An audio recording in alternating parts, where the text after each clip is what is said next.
Hi guys, back with me again in this channel. On today's tutorial, I'm gonna show you how you can create a zoom in and out with jitter transitions to your videos on CapCut.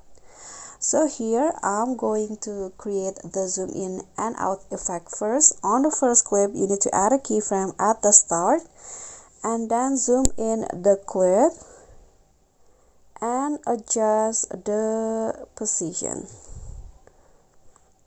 like this. And now move forward, add another keyframe in the middle and then zoom out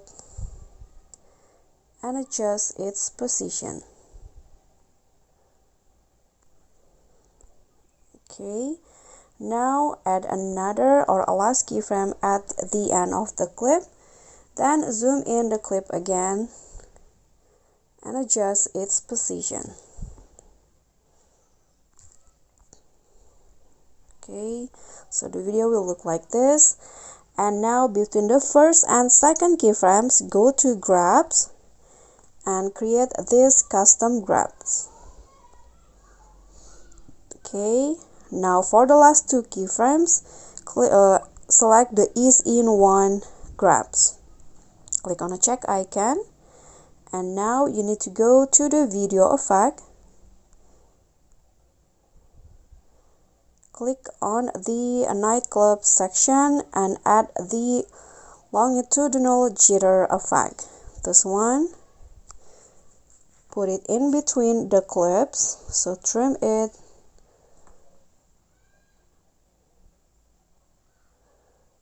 Okay, trim it like this and put it in between the clips. Click on object and choose all videos.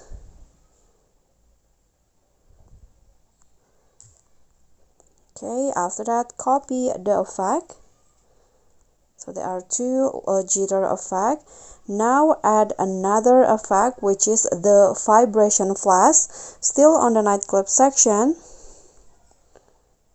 Okay, this vibration flash. Now click on adjust and lower the glow to 0. Click on a check icon.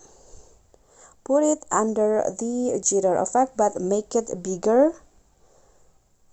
And put the vibration flash effect so that the shake or the vibrate is in between the clips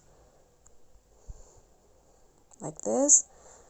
Now copy the effect, so there are two flash effect, and that's it. This will be the result. Okay guys, so that's all from me. Thank you so much for watching. Please don't forget to subscribe, click on a like, leave a comment, and click on thanks. Bye.